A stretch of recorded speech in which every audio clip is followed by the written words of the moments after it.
So, eto po, isi-set po natin ng 1 oras at kalahati yung soap natin. Yan, masarap.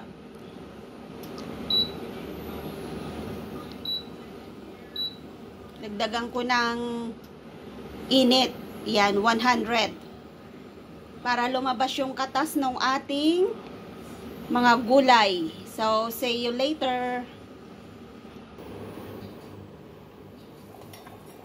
Wow! Ayan, naglabasan na yung katas ng ating mga gulay. Ang sarap. Kulay white na yung kanyang soup. So, natapos na po yung 1 oras. Tignan nyo. Ayan, 30 minutes na lang po yung natitira.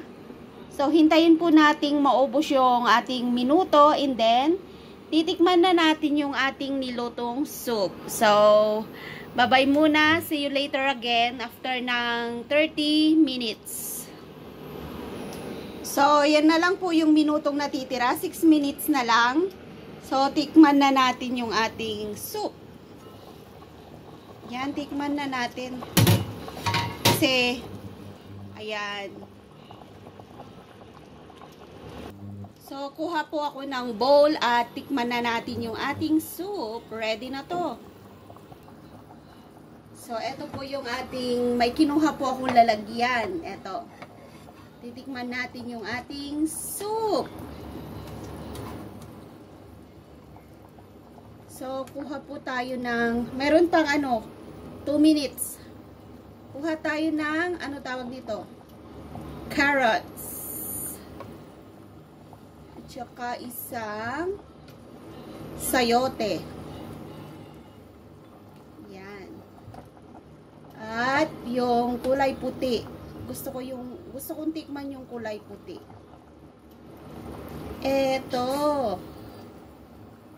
So, kuha tayo ng 2. Ay, mayroon pala akong anong tawag nito? Mais. Oh, so, eto na po yung ating tawag nito? Soup! Wow! So, yummy! So, titikman po natin yung ating soup. Off ko na po yung ating sabaw. So, eto na po yung ating soup dito sa Hong Kong. So, try nyo na pong gumawa. So, yummy. Ang bango, grabe. Yan. Eto na po yung ating soup. Magsasandok po tayo ng 2. Para sa akin at saka para sa alaga ko. So, eto pong isa ay para sa aking alaga.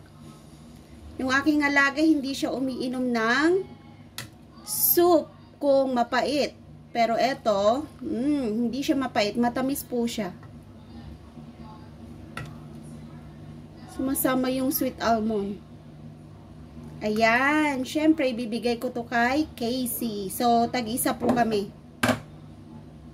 Let's go.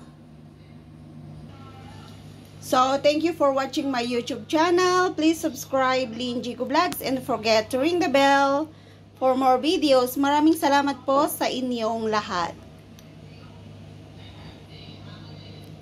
Yan, sa alaga ko naman to.